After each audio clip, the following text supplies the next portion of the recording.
بسم الله الرحمن الرحيم. قال الملأ الذين استكبروا من قومه لنخرجنك يا شعيب والذين آمنوا معك من قريتنا أو لتعودن في ملتنا. قال أولو كنا كارهين قد افترينا على الله كذبا إن عدنا في ملتكم بعد إذ نجانا الله منها وما يكون لنا أن نعود فيها إلا أن يشاء الله ربنا وسع ربنا كل شيء علما على الله توكلنا ربنا افتح بيننا وبين قومنا بالحق وأنت خير الفاتحين. وقال الملأ الذين كفروا من قومه لئن اتبعتم شعيبا إنكم إذا لخاسرون فأخذتهم الرجفة فأصبحوا في دارهم جاثمين. الذين كذبوا شعيبا كأن لم يغنوا فيها الذين كذبوا شعيبا كانوا هم الخاسرين فتولى عنهم وقال يا قوم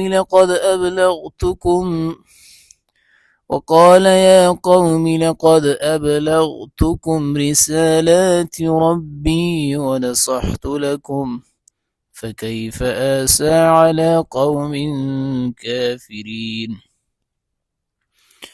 وما أرسلنا في قرية من نبي إلا أخذنا أهلها بالبأساء والضراء لعلهم يضرعون ثم بدلنا مكان السيئة الحسنة حتى عفوا وقالوا قد مس آباءنا الضراء والسراء فأخذناهم بغتة وهم لا يشعرون. ولو أن أهل القرى آمنوا واتقوا لفتحنا عليهم بركات من السماء والأرض ولكن كذبوا فأخذناهم بما كانوا يكسبون. أفأمن أهل القرى أن يأتيهم بأسنا بياتا وهم نائمون أو أمن أهل القرى أن يأتيهم بأسنا ضحى وهم يلعبون أفأمنوا مكر الله فلا يأمن مكر الله إلا القوم الخاسرون. أولم يهد للذين يرثون الأرض من بعد أهلها أن لو نشاء أصبناهم بذنوبهم ونطبع على قلوبهم فهم لا يسمعون. تلك القرى نقص عليك من أنبائها ولقد جاءتهم رسلهم بالبينات فما كانوا ليؤمنوا بما كذبوا من قبل كذلك يطبع الله على قلوب الكافرين وما وجدنا لأكثرهم من عهد وإن وجدنا أكثرهم لفاسقين. ثم بعثنا من بعدهم موسى بآياتنا إلى فرعون وملئه فظلموا بها فانظر كيف كان عاقبة المفسدين. وقال موسى يا فرعون إني رسول من رب العالمين حقيق على ألا أقول على الله إلا الحق قد جئتكم ببينة من ربكم فأرسل معي بني إسرائيل. قال إن كنت جئت بآية فأت بها إن كنت من الصادقين. فألقى عصاه فإذا هي ثعبان مبين ونزع يده فإذا هي بيضاء للناظرين. قال الملأ من قوم فرعون إن هذا لساحر عليم يريد أن يخرجكم من أرضكم فماذا تأمرون. قالوا أرجه وأخاه وأرسل في المدائن حاشرين. قالوا أرجه وأخاه وأرسل في المدائن حاشرين يأتوك بكل ساحر عليم. وجاء السحرة فرعون قالوا إن لنا لأجرا إن كنا نحن الغالبين. قال نعم وإنكم لمن المقربين. قالوا يا موسى إما أن تلقي وإما أن نكون نحن الملقين. قال ألقوا. فلما ألقوا سحروا أعين الناس واسترهبوهم وجاءوا بسحر عظيم. وأوحينا إلى موسى أن ألق عصاك فإذا هي تلقف ما يأفكون. فوقع الحق وبطل ما كانوا يعملون. فغلبوا هنالك وانقلبوا صاغرين. وألقي السحرة ساجدين. قالوا آمنا برب العالمين رب موسى وهارون. قال فرعون آمنتم به قبل أن آذن لكم إن هذا لمكر مكرتموه في المدينة لتخرجوا منها أهلها فسوف تعلمون.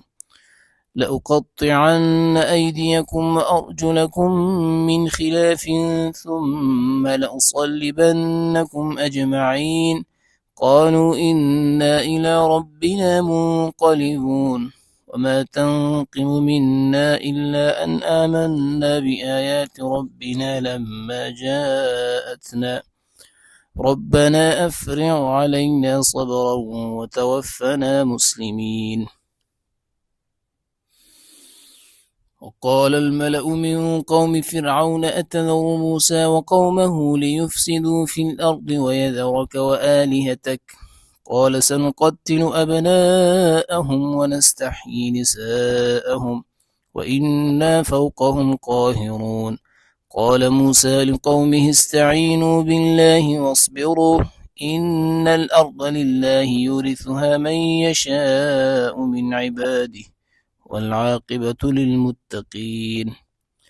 قالوا أوذينا من قبل أن تأتينا ومن بعد ما جئتنا.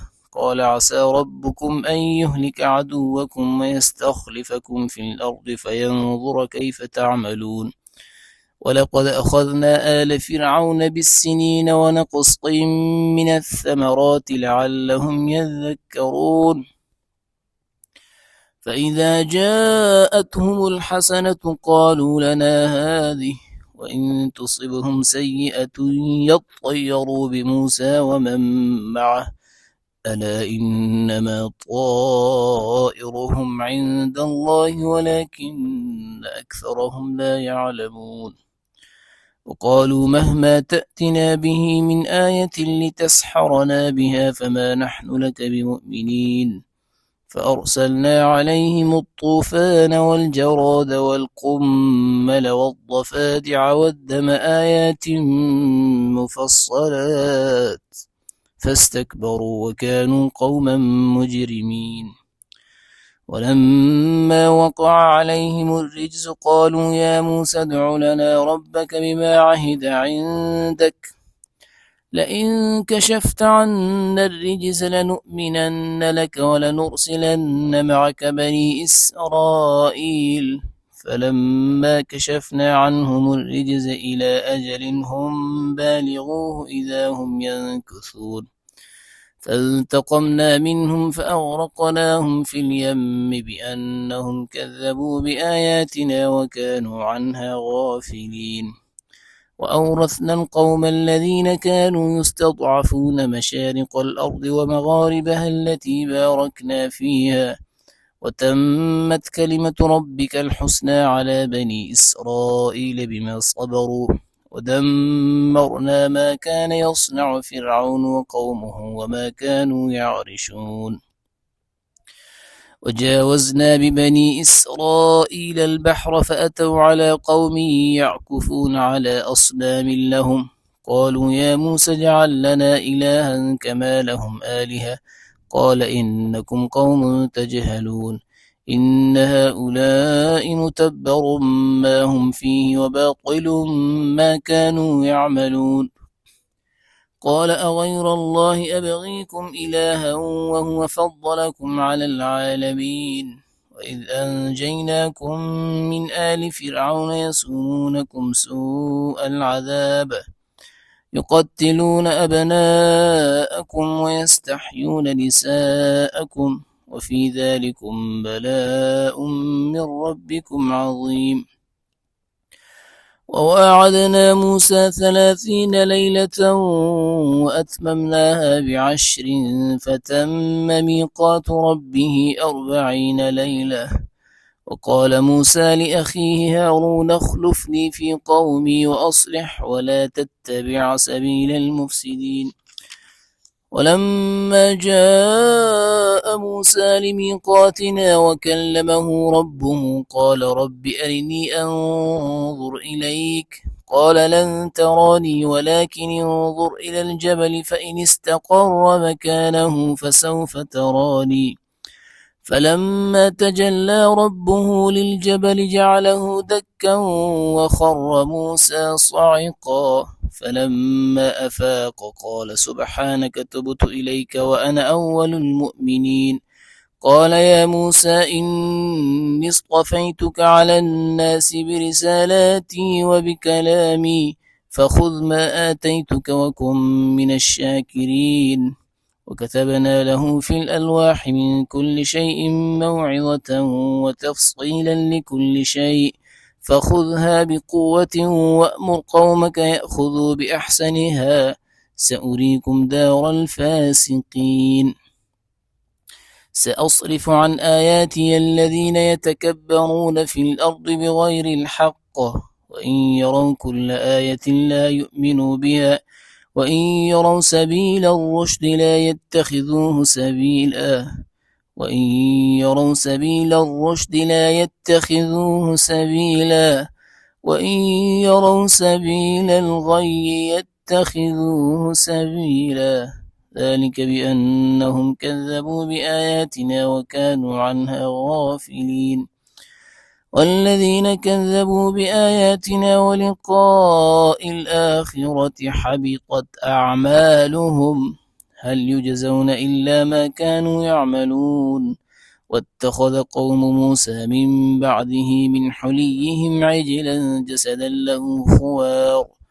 ألم يروا أنه لا يكلمهم ولا يهديهم سبيلا اتخذوه وكانوا ظالمين ولما سقط في أيديهم ورأوا أنهم قد ضلوا قالوا لئن لم يرحمنا ربنا ويغفر لنا لنكونن من الخاسرين ولما رجع موسى إلى قومه غضبان أسفا قال بئس ما خلفتموني من بعدي أعجلتم أمر ربكم وألقى الألواح وأخذ برأس أخيه يجره إليه قال ابن إن القوم استضعفوني وكادوا يقتلونني فلا تشمت بي الأعداء ولا تجعلني مع القوم الظالمين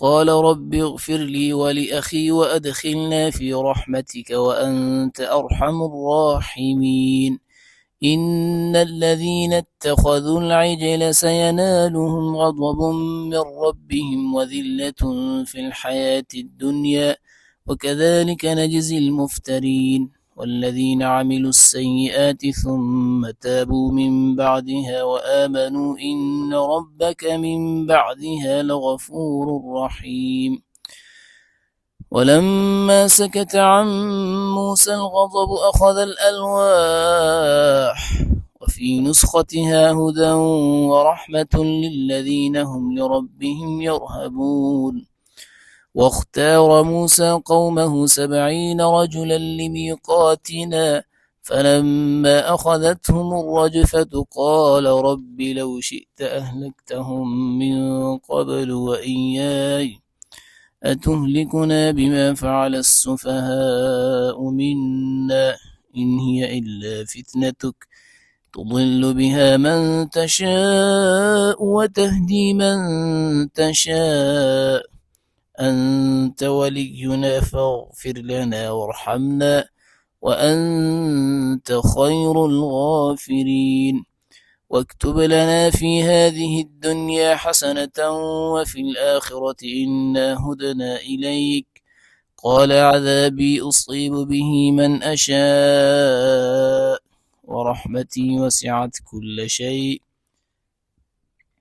فسأكتبها للذين يتقون ويؤتون الزكاة والذين هم بآياتنا يؤمنون الذين يتبعون الرسول النبي الأمي الذي يجدونه مكتوبا عندهم في التوراة والإنجيل يأمرهم بالمعروف وينهاهم عن المنكر ويحل لهم الطيبات ويحرم عليهم الخبائث ويضع عنهم إصرهم والأغلال التي كانت عليهم فالذين آمنوا به وعزروه ونصروه واتبعوا النور الذي أنزل معه أولئك هم المفلحون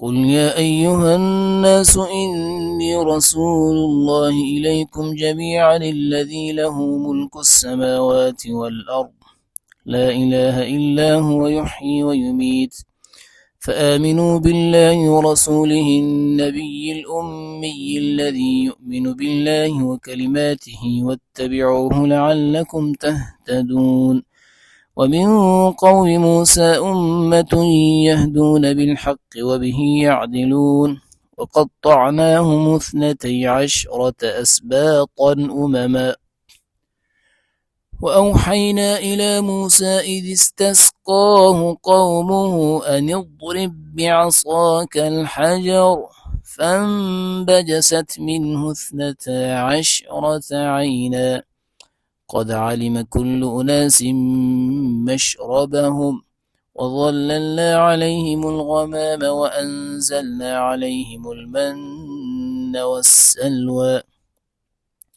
كلوا من طيبات ما رزقناكم وما ظلمونا ولكن كانوا أنفسهم يظلمون وإذ قيل لهم اسكنوا هذه القرية وكلوا منها حيث شئتم وقولوا حطة وادخلوا الباب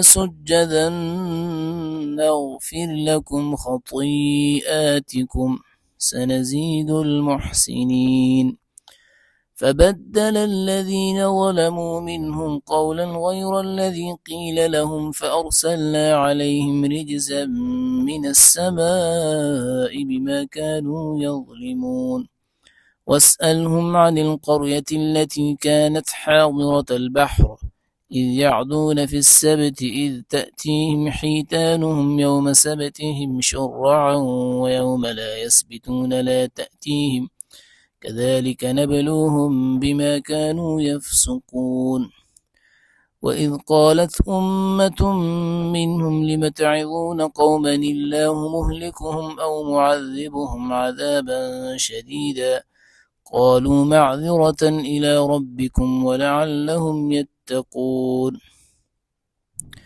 فلما نسوا ما ذكروا به أنجينا الذين ينهون عن السوء وأخذنا الذين ظلموا بعذاب بئيس بما كانوا يفسقون فلما عتوا عما نهوا عنه قلنا لهم كونوا قردة خاسئين وإذ تأذن ربك ليبعثن عليهم إلى يوم القيامة من يسومهم سوء العذاب إن ربك لسريع العقاب وإنه لغفور رحيم وقطعناهم في الأرض أمما منهم الصالحون ومنهم دون ذلك، وبلوناهم بالحسنات والسيئات لعلهم يرجعون.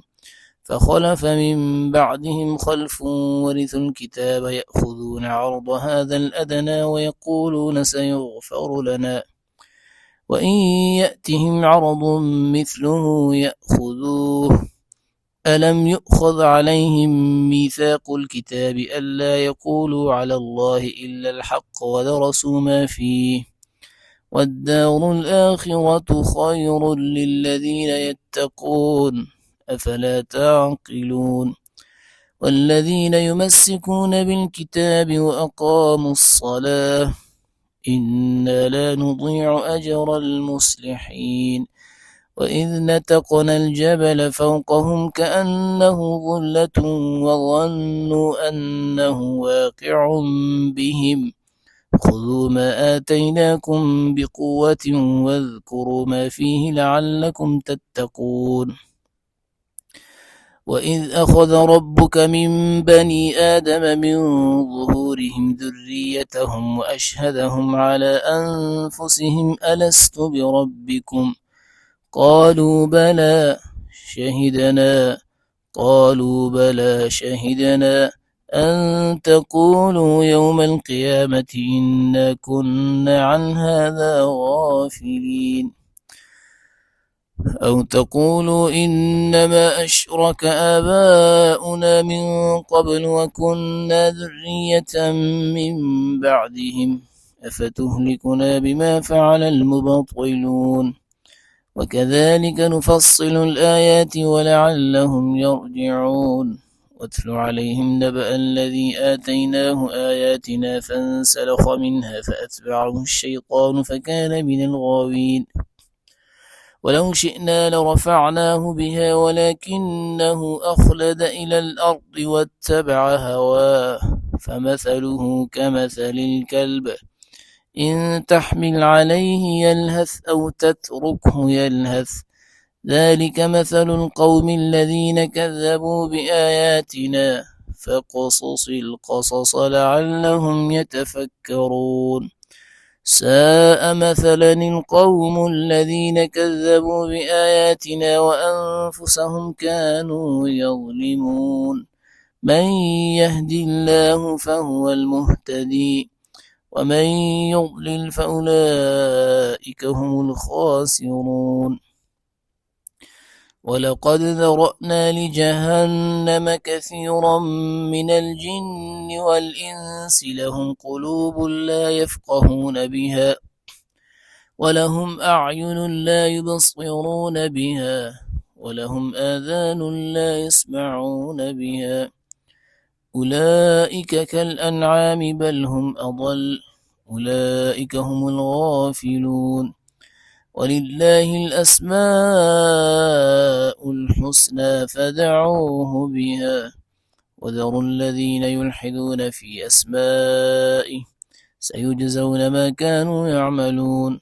وممن خلقنا أمة يهدون بالحق وبه يعدلون والذين كذبوا بآياتنا سنستدرجهم من حيث لا يعلمون وأملي لهم إن كيدي متين أولم يتفكروا ما بصاحبهم من جنة إن هو إلا نذير مبين أولم ينظروا في ملكوت السماوات والأرض وما خلق الله من شيء وأن عسى أن يكون قد اقترب أجلهم فبأي حديث بعده يؤمنون. من يضلل الله فلا هادي له ويذرهم في طغيانهم يعمهون يسألونك عن الساعة أيان مرساها قل إنما علمها عند ربي لا يجليها لوقتها إلا هو ثقلت في السماوات والأرض لا تأتيكم إلا بغتة يسألونك كأنك حفي عنها قل إنما علمها عند الله ولكن أكثر الناس لا يعلمون قل لا أملك لنفسي نفعا ولا ضرا إلا ما شاء الله ولو كنت أعلم الغيب لاستكثرت من الخير وما مسني السوء إن أنا إلا نذير وبشير لقوم يؤمنون هو الذي خلقكم من نفس واحدة وجعل منها زوجها ليسكن إليها فلما تغشاها حملت حملا خفيفا فمرت به فلما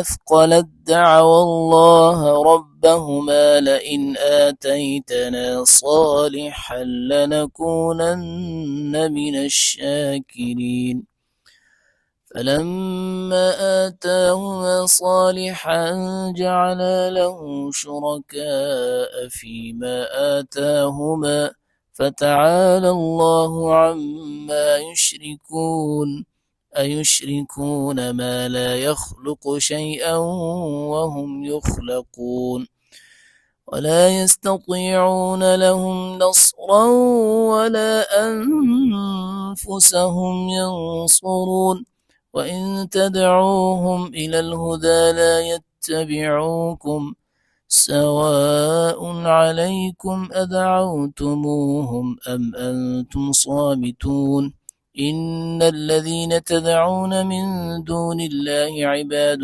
أمثالكم فدعوهم فليستجيبوا لكم إن كنتم صادقين ألهم أرجل يمشون بها أم لهم أيدي يبطشون بها أم لهم أعين يبصرون بها أم لهم آذان يسمعون بها قل ادعوا شركاءكم ثم كيدون فلا تنظرون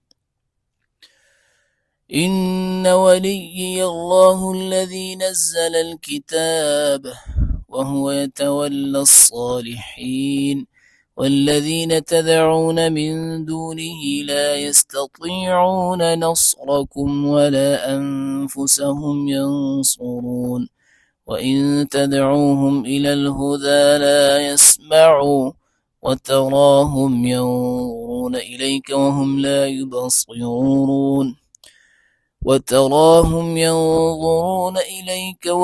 لا يبصرون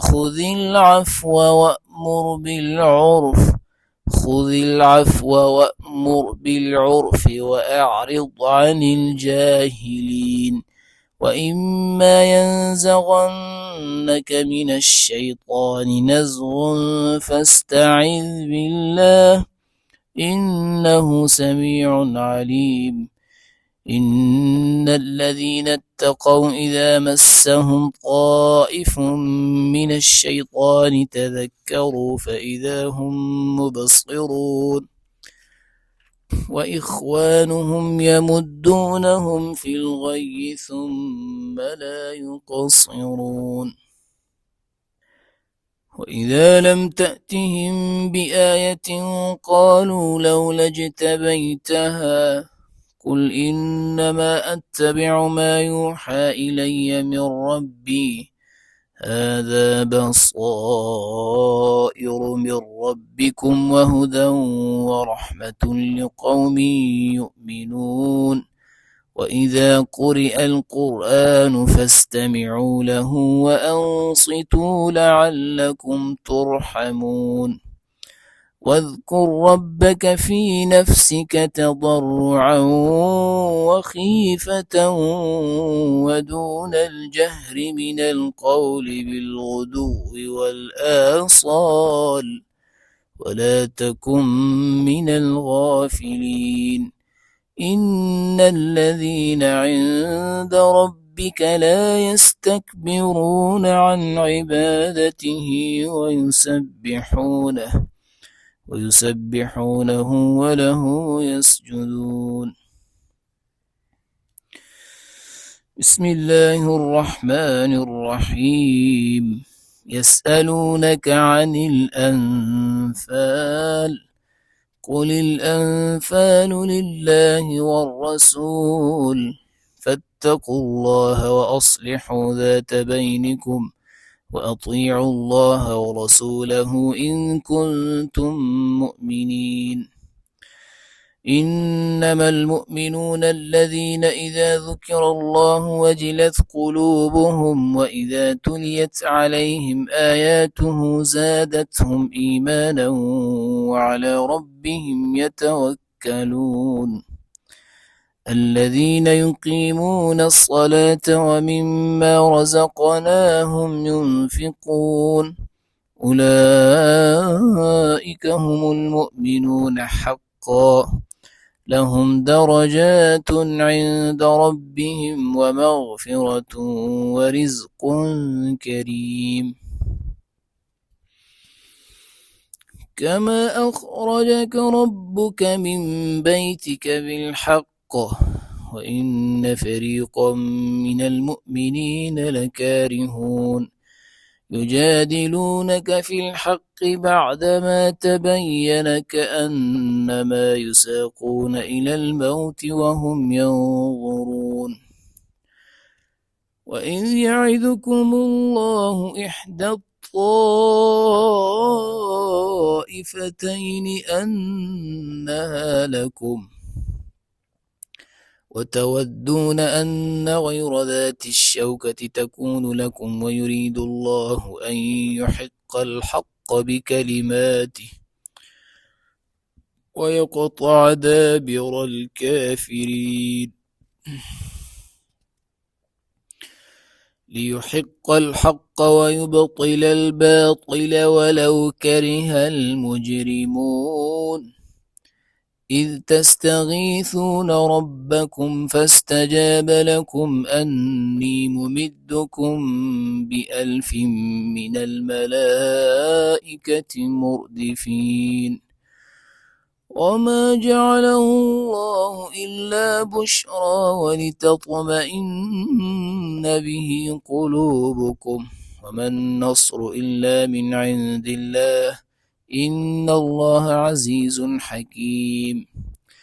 إذ يغشيكم النعاس أمنة منه وينزل عليكم من السماء ماء ليطهركم به ويذهب عنكم رجز الشيطان وليربط على قلوبكم ويثبت به الأقدام.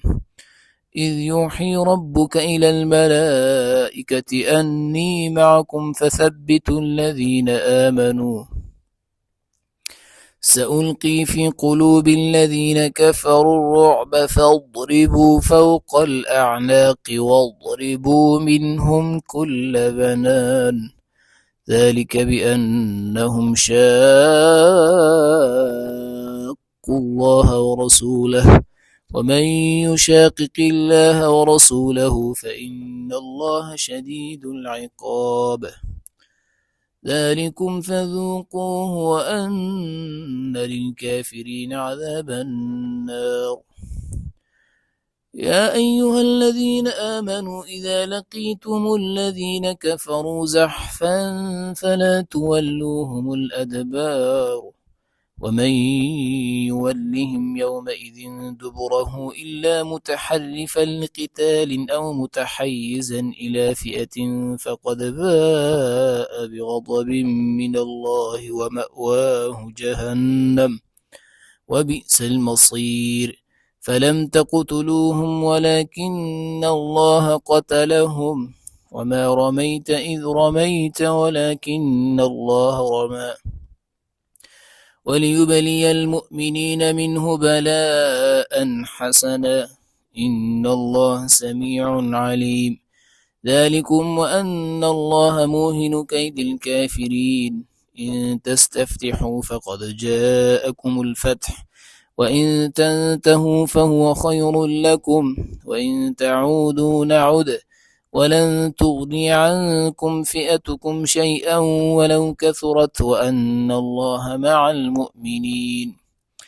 يا أيها الذين آمنوا أطيعوا الله ورسوله ولا تولوا عنه وأنتم تسمعون ولا تكونوا كالذين قالوا سمعنا وهم لا يسمعون. إن شر الدواب عند الله الصم البكم الذين لا يعقلون. ولو علم الله فيهم خيرا لأسمعهم ولو أسمعهم لتولوا وهم معرضون. يا أيها الذين آمنوا استجيبوا لله وللرسول إذا دعاكم لما يحييكم واعلموا أن الله يحول بين المرء وقلبه وأنه إليه تحشرون. واتقوا فتنة لا تصيبن الذين ظلموا منكم خاصة واعلموا أن الله شديد العقاب. واذكروا إذ أنتم قليل مستضعفون في الأرض تخافون أن يتخطفكم الناس فآواكم وأيدكم بنصره ورزقكم من الطيبات لعلكم تشكرون. يا أيها الذين آمنوا لا تخونوا الله والرسول يا أيها الذين آمنوا لا تخونوا الله والرسول وتخونوا أماناتكم وأنتم تعلمون. واعلموا أنما أموالكم وأولادكم فتنة وأن الله عنده أجر عظيم. يا أيها الذين آمنوا إن تتقوا الله يجعل لكم فرقانا ويكفر عنكم سيئاتكم ويغفر لكم والله ذو الفضل العظيم. وإذ يمكر بك الذين كفروا ليثبتوك أو يقتلوك أو يخرجوك ويمكرون ويمكر الله والله خير الماكرين. وإذا تتلى عليهم آياتنا قالوا قد سمعنا لو نشاء لقلنا مثل هذا إن هذا إلا أساطير الأولين. وإذ قالوا اللهم إن كان هذا هو الحق من عندك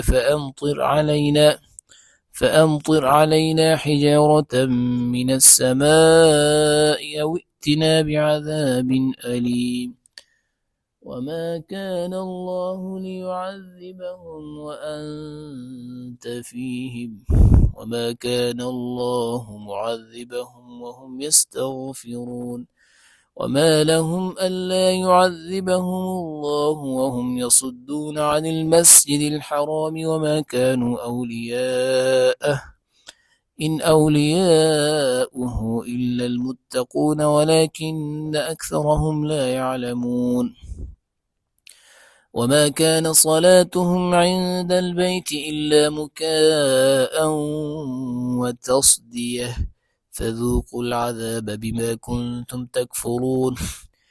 إن الذين كفروا ينفقون أموالهم ليصدوا عن سبيل الله فسينفقونها ثم تكون عليهم حسرة ثم يغلبون والذين كفروا إلى جهنم يحشرون ليميز الله الخبيث من الطيب ويجعل الخبيث بعضه على بعض فيركمه جميعا فيجعله في جهنم أولئك هم الخاسرون. قل للذين كفروا إن ينتهوا يغفر لهم ما قد سلف وإن يعودوا فقد مضت سنة الأولين. وقاتلوهم حتى لا تكون فتنة ويكون الدين كله لله فإن انتهوا فإن الله بما يعملون بصير. وإن تولوا فاعلموا أن الله مولاكم نعم المولى ونعم النصير. صدق الله العظيم.